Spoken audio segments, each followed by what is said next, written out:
The first Guardians of the Galaxy movie, if I could rewatch one movie for the first time again, that's always my answer when I think about that, because that experience of watching that film, it really, I connected with it in so many ways on personal levels. It just, in the theater experience, it was just the best experience I've ever had in a theater. It's my favorite time seeing a movie for the first time. Oh, that's awesome. If you could go back this whole journey and reshoot a scene, not to change something, but just to experience it for the first time again because of how much it meant to you to do that scene, what would be the scene you'd want to relive?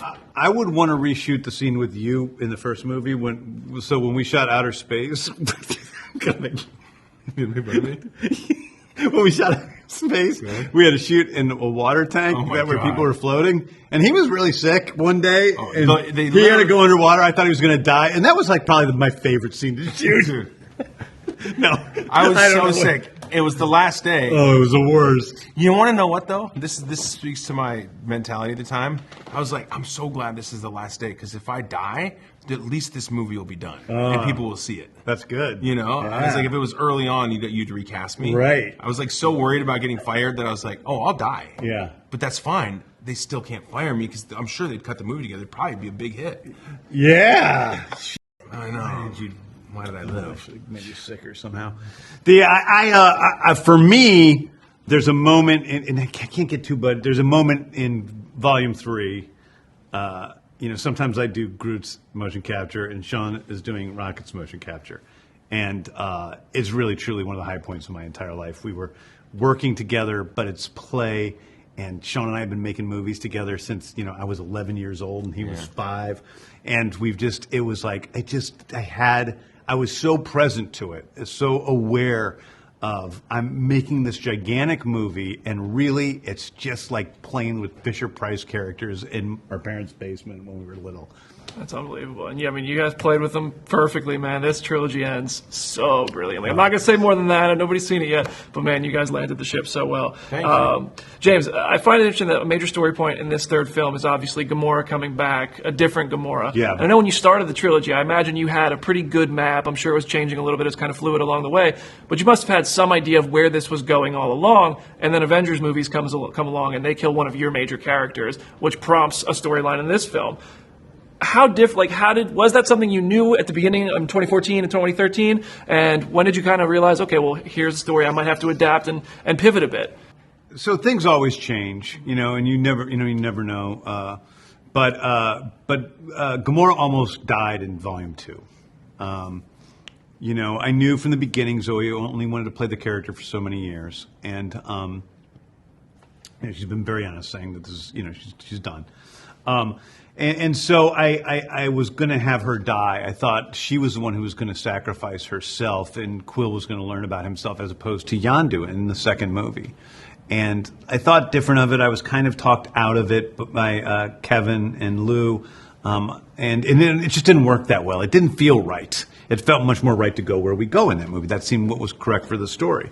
I think at the time I was afraid of killing Michael Rooker because he's my friend, and the guy needs a paycheck. He lives in tent in downtown. So I saw when I was walking in. Yeah. So I felt bad about killing Rooker, and I didn't want to do that. But that was where the story naturally progressed to.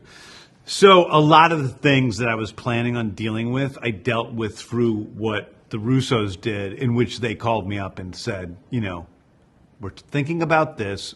Does this work? Can you work with this? And I went, God, yeah, I really can. And I think it works really well for the third movie. Yeah, I think so too. It's because it's a pivotal, obviously, really pivotal story point in Infinity War with Thanos and the sacrifice that he has to make, and how much in a way humanizes him, what he's willing to do for this thing. Like, that's a really special moment. And then what it does for our Guardians film for Volume 3 and the relationship of Quill and Gamora is pretty profound. And you wouldn't be able to really do that without a sub-chapter or special. Like, it really advances the story forward in a way to where we can tell this story now about these two, and it's a lot about Nebula also, because Nebula to me was always one of the main characters of the Guardians from the beginning. Even though her role in the first movie is fairly small and she's very evil, I always loved that character from the beginning. She was one of them that excited me, and I knew that what her journey was going to be. And so her journey works really well with the stuff with Gamora as well, where we see that the sister who in the first movie just seems, and I think it's about, the series is about compassion in so many ways. And in the first movie, we see that Nebula is just this really nasty, person. And then we learn in Volume 2 a little bit more that she's the sister that was abused. She's the sister that had it worse. And then we kind of see, oh yeah, really, Nebula's kind of the better sister now, and Gamora's the worst sister. So it works well in that respect as well. And Chris, I mean, you've been on this journey with the same folks for a decade now, and you have people like Zoe and Dave, and a lot of your co-stars are saying, "Hey, this is the end of the road for me." It sounds like it's really people stepping off point.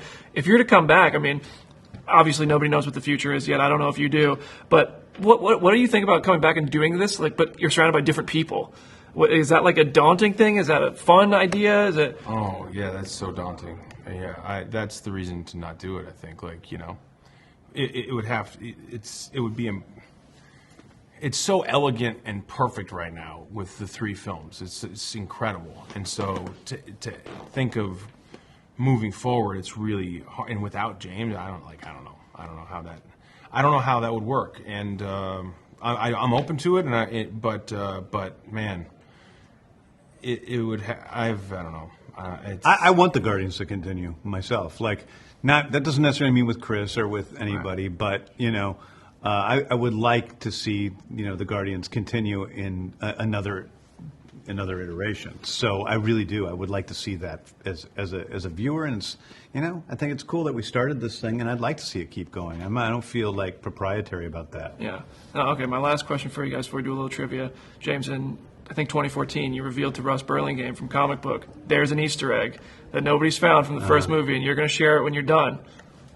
I want to give you the opportunity. Nobody's found it yet. Are you ready? No. Okay. I had to ask. But it's in the codes. Everybody knows it's in the codes, right? It's in the codes in all 3 movies. It's in the location numbers. There's very specific. Do people know that? Are you giving something away right they now? know. That much is. Yeah. They've guessed as much, but it's in all 3 movies. So does the cast know what it is, or is it only you? Do you know? No, I don't know. I can tell you later. But some people, Sean knows.